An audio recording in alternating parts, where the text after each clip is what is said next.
Perrault, tu me traites d'ombre, de tyran, d'incompétent tribaliste. Tu enflammes le public. Tu me prêtes 1001 tares.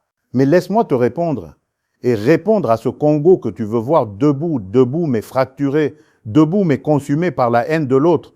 Tu parles d'un Congo d'avenir, d'unité, de lumière et de justice. Mais quelle justice réclames-tu, Perrault, quand toi-même tu souffles sur les braises de la division? Oui, la division. Car c'est facile, n'est-ce pas, de pointer du doigt, d'accuser, d'agiter la peur de l'autre, l'étranger, l'ethnie, le frère qui ne te ressemble pas. Tu dénonces des mamans pasteurs qui prêchent l'exclusion, tu condamnes la corruption, tu t'insurges contre les dérives, mais dans la même phrase, tu généralises, tu stigmatises, tu renverses la table de l'unité nationale. Tu veux la justice? La vraie justice commence par la vérité, pas par les slogans, pas par l'invective, pas par le poison du soupçon. Tu veux me voir plaqué au sol. Tu rêves d'un Congo sans Tshisekedi, mais tu oublies que ce pays, ce Congo pour lequel tu dis lutter, c'est aussi le mien, c'est aussi celui de chaque enfant, de chaque mère, de chaque village, de chaque tribu. Et le rôle du président, c'est de rassembler, pas de fracturer. Oui, Perrault, il y a des défis. Le pouvoir d'achat, la dollarisation de notre économie, la guerre à l'Est, la lenteur des institutions, je ne les nie pas. Mais tu oublies tout ce que nous faisons chaque jour. Sécuriser, protéger, reconstruire, corriger les erreurs, donner une chance à la paix, faire entendre la voix du Congo dans le concert des nations.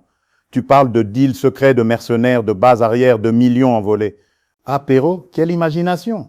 Mais pendant que tu fais le spectacle, nous, on fait le travail. Pendant que tu t'agites devant la caméra, nous, on agit dans le concret. Laisse la justice faire son travail. Ce n'est pas sur les réseaux sociaux qu'on condamne ou qu'on innocente, mais dans la sérénité des lois.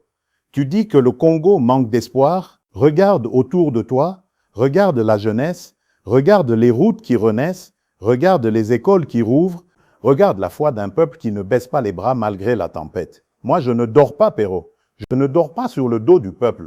Je dors avec le souci de voir mon pays debout, digne, respecté.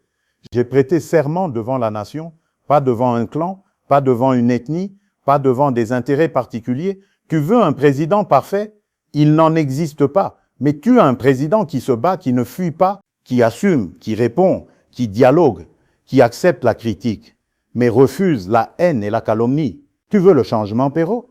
Alors viens avec des idées, pas avec des insultes. Au lieu de crier « chasser Tshisekedi », propose, au lieu de répéter que le mal vient d'un homme, bats-toi pour que le bien vienne de tout un peuple.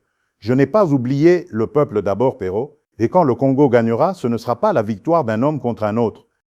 Ce sera la victoire du Congo sur ses propres divisions, sur ses propres démons.